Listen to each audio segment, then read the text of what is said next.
personal income tax reforms with special focus on middle class.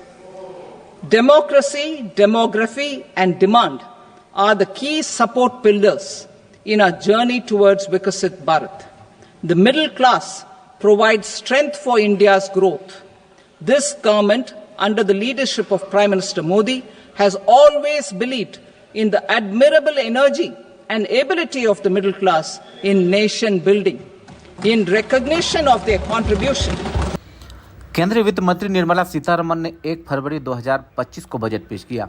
ये उनका लगातार 8वां budget और मोदी सरकार के तीसरे कार्यकाल का पहला पूर्ण बजट है। निर्मला के इस बजट पर लोगों की मिलीजुली प्रतिक्रियाएं आ रही हैं। बजट पर क्या कुछ कहना है मोटर परिवहन उद्योग का, इस बारे में आइए जानते हैं all India motor transport Congress के पूर्व प्रेसिडेंट बाल मलकीत सिंह का क्या कुछ कहना है। बजट 2025 पर परिवहन उद्योग की मिलीजुली प्रतिक्रिया।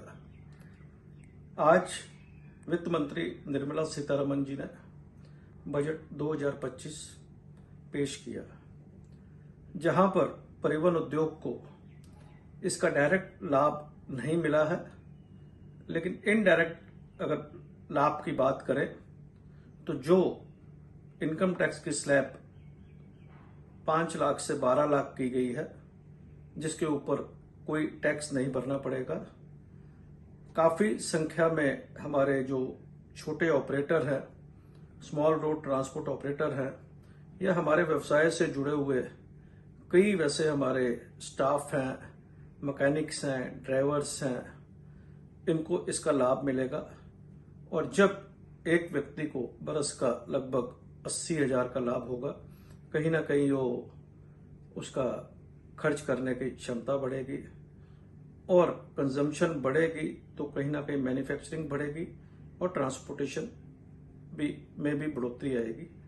ये एक इनडायरेक्ट लाभ हम परिवहन उद्योग को देख सकते हैं। लेकिन जो डायरेक्ट हमें लाभ मिलने चाहिए, उसके बारे में कोई भी बजट पर पेशकश नहीं की गई, ना ही कोई उसके ऊपर प्रक्रिया या टिप्पणी वित्त मंत्री ने की है। हमारी मांग थी कि परिवहन उद्योग को एक स्पेशल सेगमेंट का दर्जा दिया जाए, इंपोर्ट ऑफ टायर्स की रेस्ट्रिक्शन को हटाया जाए, जीएसटी स्लैब्स जो उछले स्तर पर है उनमें कमी लाई जाए कि हमारे ऑपरेशनल कॉस्ट कम हो, और टाइमली रिफंड टीडीएस का और लोअर डिडक्शन जो छोटे ऑपरेटर है उनको टीडीएस से मुक्ति देनी। जैसे कि मैंने पहले कहा कि 12 लाख तक कोई टैक्स नहीं भरना पड़ेगा, एक लाभ है।